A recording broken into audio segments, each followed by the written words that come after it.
Hello class 8 students, a very warm welcome to the Civics class. I am your social science digital mentor and today we are going to start chapter first, Vision of the Indian Constitution. Learning objectives, the Constitution of India, Dissent, the importance of laws. Let's warm up. Look at the following pictures. Identify the pictures given above. What would happen if people were denied their human rights? Application skills. Ms. Shikha gave the students the preamble of the Indian Constitution and asked them to read it. She explained to them that this contained the ideals that our founding fathers cherished for an independent India. Why do you think that achieving these ideals is so important for our country? Every country or state needs a set of fundamental laws according to which it can be governed. This set of fundamental laws or governing principle is called the constitution of that country. Law can be defined as a system of rules and guidelines which are enforced through political and social institutions to deal with crime, maintain order and regulate social behavior.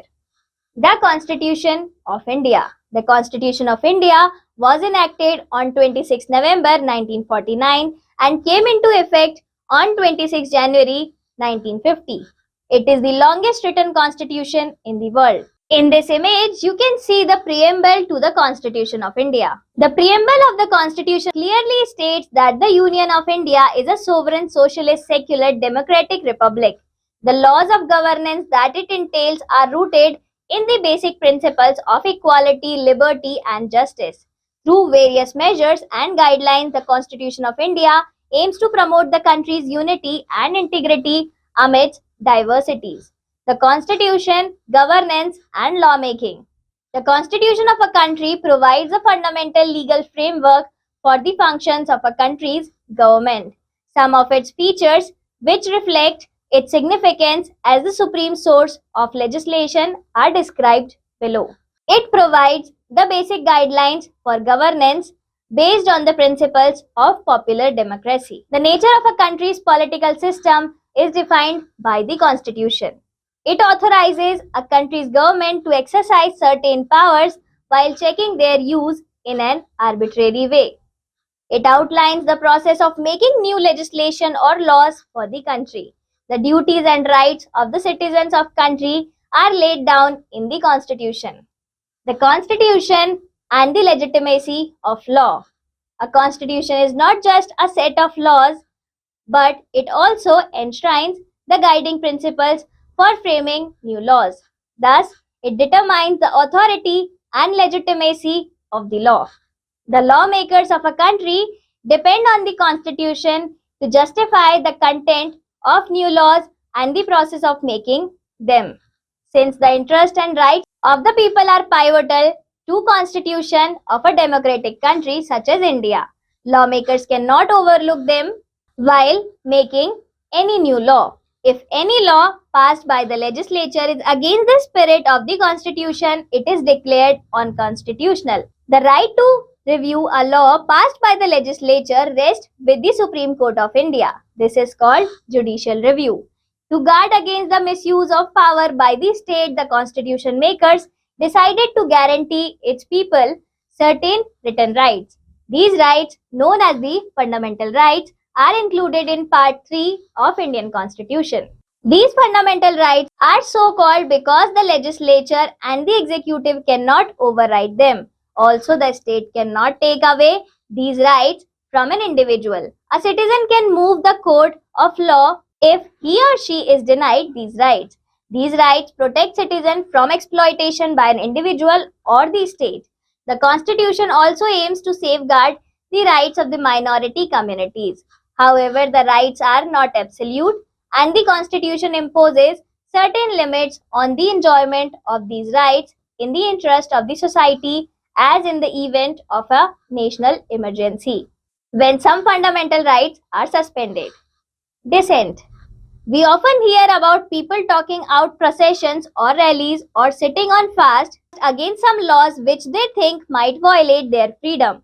Such as expression of disagreement or opposition is termed as dissent. Dissent has an important role in democracy as it expresses people's freedom to oppose a law being imposed on them without their consent.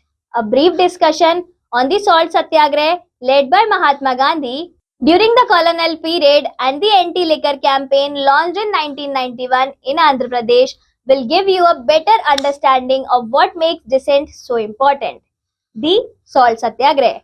We have read about the salt law which was imposed by the British government in 1882. Through this act, the collection or production of salt by anyone without the permission of the colonial authorities was declared unlawful. Besides, a tax was also imposed on salt which affected the common people. Mahatma Gandhi started the civil disobedience movement in 1929 to 30 by launching a symbolic campaign against the salt law. On 12th March 1930, he marched with his 78 followers from Sabarmati Ashram to the coastal village of Dandi in Gujarat. After reaching Dandi on 6 April 1930, he picked up a handful of salt and thus broke the salt law. After making salt at Dandi, Mahatma Gandhi went to the southern coast and produced salt there also. He staged a satyagraha at the Dharsana Salt Works, 25 miles south of Dandi. The Dandi March and Dharasana Satyagraha drew worldwide attention to the Indian independence movement through extensive media coverage. The Salt Satyagraha campaign was based on the principle of non-violent protest or satyagraha.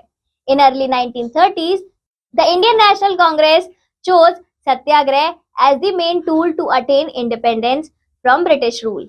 The Dandi March and the Dharasana Satyagraha demonstrated the effective use of civil disobedience as a technique for fighting social and political injustice. They deeply influenced American civil rights for blacks and other minority groups in the 1960s. The Anti-Liquor Campaign 1991. In 1991, a group of women from the Dubagunta village of Nellore district in Andhra Pradesh began a protest movement against the widespread practice of alcoholism among the male members of their families. The problem arising from the consumption of arak by the male members of their families forced the women to start a struggle for banning the sale of cheap liquor produced by the government. The movement was led by an old woman named Vardhaneni Rosamma. It started with unloading liquor in her village in April 1991. Subsequently, she organized the women and led their protest, which eventually forced the arak traders to leave the area. As a result of this movement, a statewide ban was imposed on the sale of alcohol in 1995.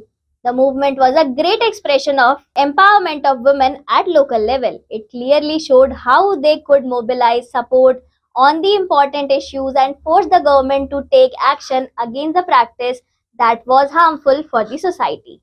The importance of laws. All of us want to live in an environment in which we can freely pursue our goals without the fear of oppression, injustice, and discrimination. But it is impossible to have such an environment unless there is a certain mechanism to regulate our existence and pave the way for healthy and equal opportunities of growth. This is the major reason why we need a certain set of laws. The following case study shows how a proper and effective laws can liberate our society from negative practices and customs. Case study: Dowry. Dowry can be defined as the money, goods, or estates that a bride's family gives to the groom at the time of marriage. It is an ancient custom which continues to exist in some parts of the world, mainly South Asia. In India, dowry, meaning Dahej in Hindi and Jahei in Urdu, has had a long history. With the passage of time, it became obligatory for the bride's family to give a payment of cash or gift to the bridegroom's family upon marriage. It may include cash, jewelry, electronic, and other household items. Due to the dowry system, the bride's family often comes under a lot of financial strain. This has been cited as one of the reasons for families resorting to sex selection and favoring the birth of sons over daughters. This has caused imbalance in the sex ratio in India due to sex-selective abortion, female infanticides, the deliberate unlawful killing of the girl child, is another cause of this imbalance in the sex ratio in India. The problem first gained national attention in India during the 1970s when a new generation of female journalists began investigating the scope of the murders in India's newspapers. Statistics show a large increase in such murders since the 1980s. A number of brides die in India every now and then. The cases of domestic violence due to dowry are also on the rise. Dowry laws in India. The Government of India has passed a number of civil laws, criminal laws, and special legislative acts against the practice of dowry in India. The payment of dowry was prohibited by the passing of the Dowry Prohibition Act 1961. Subsequently, sections of 304B, 406, and 498A of the Indian Penal Code have been enacted to make it easier for the wife to seek redress from the potential harassment by the husband's family. Apart from these, a civil remedy was enforced in 2005 to protect women against any harassment by her husband or in-laws for dowry. This civil remedy is called the Domestic Violence Act of 2005. According to this act, the term domestic violence has been redefined to include harassment to meet unlawful demand for dowry. Other laws attempting to address the problem include the Dowry and Bridal Gifts Restriction Rules 1976 and the Dowry Prohibition, Maintenance of List and Presents to the Bride and Bridegroom Rules 1985, which are intended to document gifts and provide complainant with stronger evidence in the event that prosecution for crimes against the bride occurs later. Value and life skills. You have a house help who has been working in your house for a few years. She has a younger daughter whom she cannot afford to send to school. Hence, your house help takes her daughter all the houses she works in so that she can help her mother in her work. Do you think the young child should be in school and not working in houses? If yes, then is there anything you can do about it? Recapitulation. The constitution of a country is the written law of the land. It is on the basis of the provisions contained in the constitution that governance in a country is carried out. The constitution is the supreme source of legislation which provides rationale for the process and content of new laws. Dissent expresses people's freedom to oppose a law being imposed on them without their consent. Laws regulate our existence and pave the way for healthy and equal opportunities of growth for all. Thank you, class. Let's meet again in the next chapter.